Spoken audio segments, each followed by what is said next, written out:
Um, do you remember when we were going through the recession and people were getting laid off and everything was kind of sad in a way?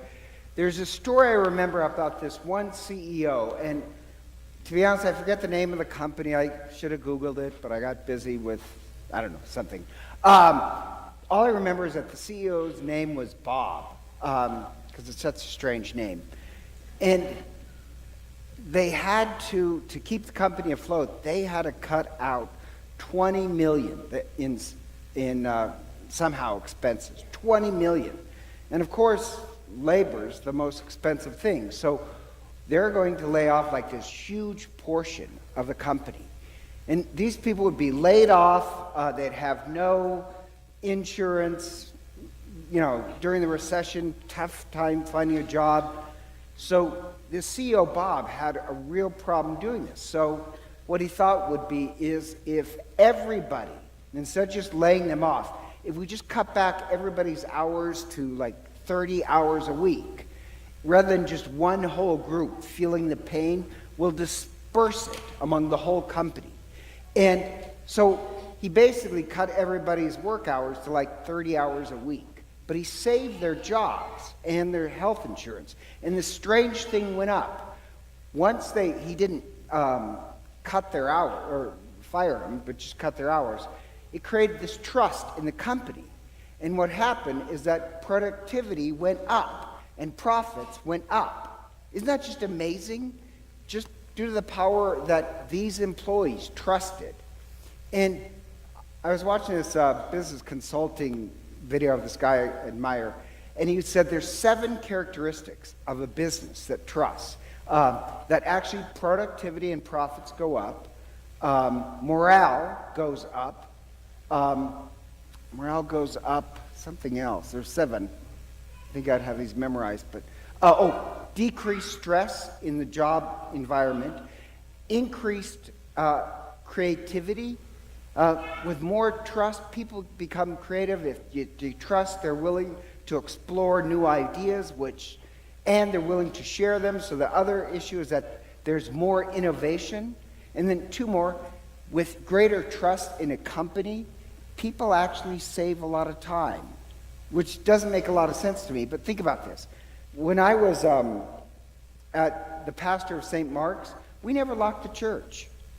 We never locked the church. It was open 24/7. We had our own security system. It was called Angels. But now these days, you have to have the security system and go around and check all the doors. This lack of trust costs time. And here's the other thing, is with trust, employees start to care for each other. So even in countries that there's a greater sense of trust, there's a lower poverty rate because people start to care for each other. So with trust, strangely enough, with trust, a path forward is laid out for you. Just because people begin to trust each other, there's a whole new path that can be taken. Now, I just mentioned that because the gospel in the first reading, believe it or not, it's about trust and faith. But there's this atheist named Sam Harris, who I really don't like. He's an aggressive atheist who wants everybody to convert to being an atheist. And so in his handbook, and the handbook is called An Atheist Guide to Making Converts, what he says is this. He says this. He says the word faith in Greek, he actually is very smart. I'll give him credit. He's very smart. And he says the word for faith in Greek is pistis, which is actually the root word for that is trust. So the word for faith and trust, it's kind of the same thing in Greek. But he says when people ever use the word faith, don't let them define it as trust. You have to flip that around and tell them that the definition of faith is believing without evidence. And he admits, this is a shocking part, he admits that's technically not what the word means, but to convert them, you change that. There's a word for that. It's called lying. But he openly admits that you just lie and you change the definition. Does that make sense?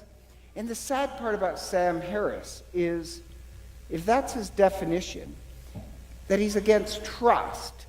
How do you make a marriage last without trust?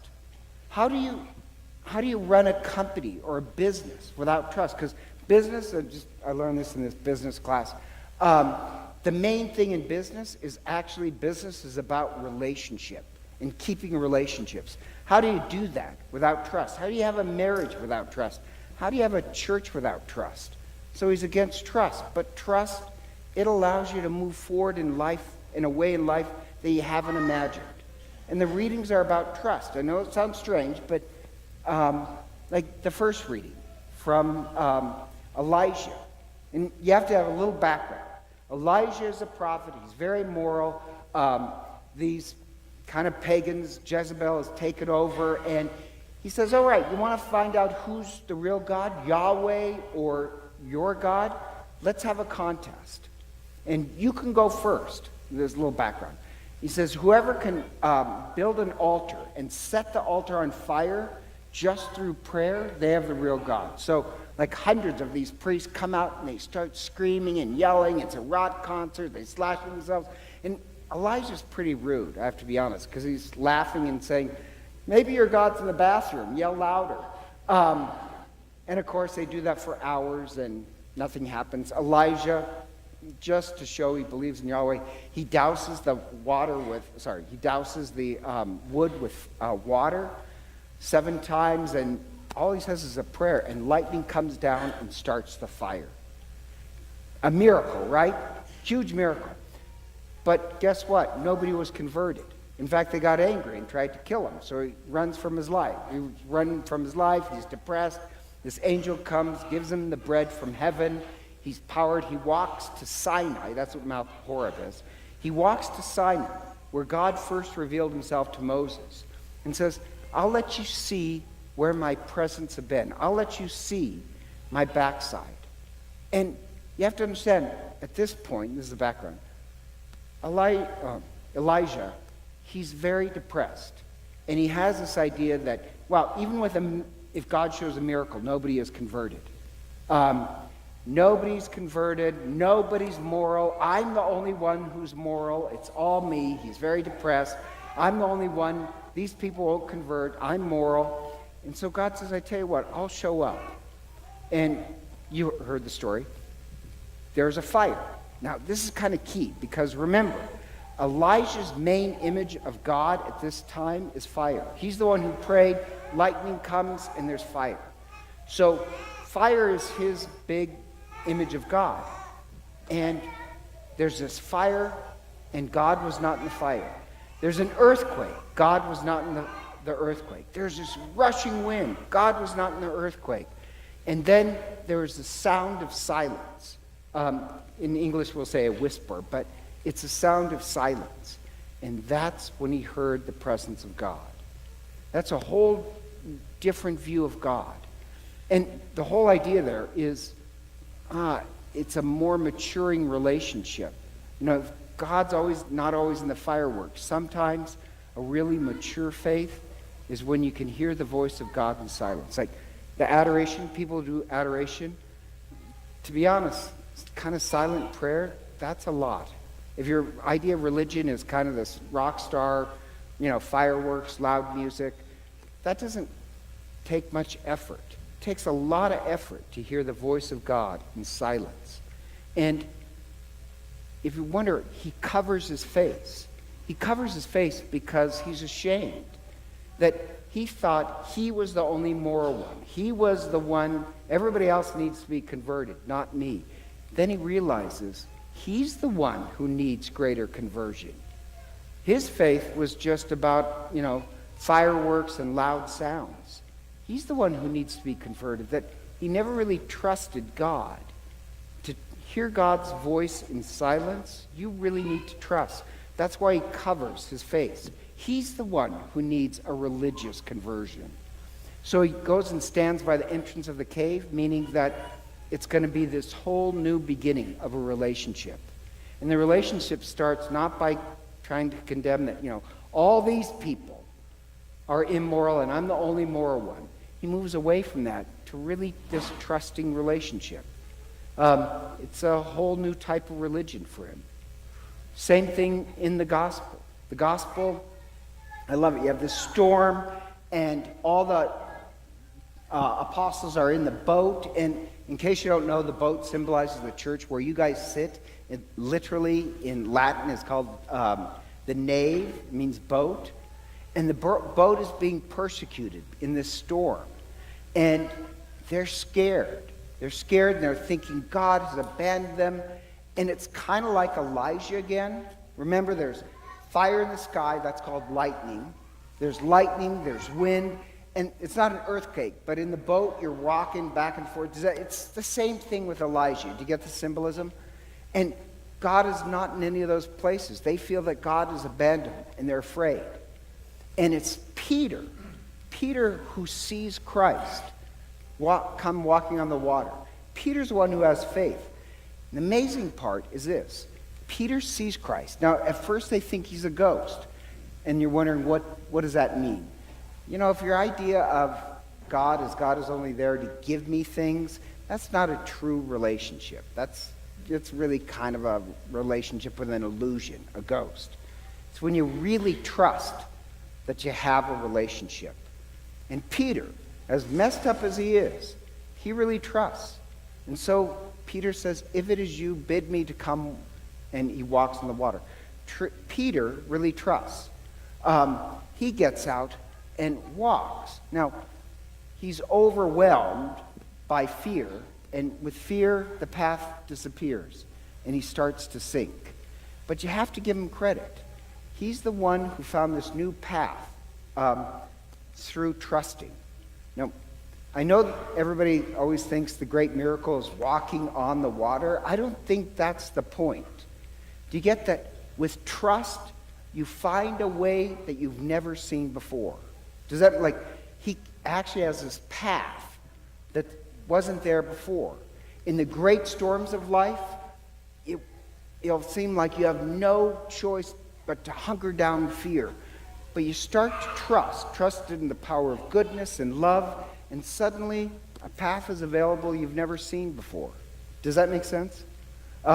So Peter, he has this new path. And the funny thing is, when Christ never asked him to come out of the boat and walk, Peter said he could do that. Peter said, if it is you, bid me to come. And I just think, like, there comes a certain time where Christ doesn't force us, but Christ wants us to trust fully. And he does. But the funny thing is, Peter doesn't say, well, Jesus, stop the storm first, and then I'll come to you. Like, because clearly Christ could have, he does. But Peter, the idea is that you don't need God to clear everything. Just with trust, you find the way through. And Peter starts sink. Jesus fishes him out and puts him back in the boat. And he says, oh, you of little faith. Now, I don't like that phrase because in English it sounds like an insult if I said, oh, Joanne, you of little faith. It's not an insult. It means immature faith. Your faith is immature if you truly can't trust. No offense if you're married and you've been married for years and you really love the person but you don't trust them. That's an immature love. Does that make sense? A mature faith is that you trust. An immature faith is that you have to have all the answers. Maybe you just need trust. And so if you're wondering what the point of this homily is, hopefully I haven't lost you. It's not just that you should trust more. That's not my point. I don't think people should trust more. I think you have to trust love and goodness more. Not just trust anything. Because I think if you trust like Sam Harris, you trust Sam Harris, and I think you're a fool. He literally told you he believes in lying. Why would you trust anything he has to say? He just told you he's a liar. I think you should be untrusting to people who are untrustworthy. But I also think, as a church, if you want to mature in your spirituality, you have to learn how to trust love and goodness. And that will show you a path that you haven't seen before. Honest to God, like for people without faith, how do they weather the great storms of life? all you can really do is hunker down in fear and hope that it goes away. With trust, I think you can look at the great storms of life and find a path through it. Without trust, I don't think you'll have a good business. Without trust and faith, I don't think you can even have a great marriage. You have to be able to trust in goodness, and a path is shown. Now, tonight is Joanne and Dennis's 50th wedding anniversary, so I'm switching this over to them. Speaking of marriage, do you want to come up and I'll bless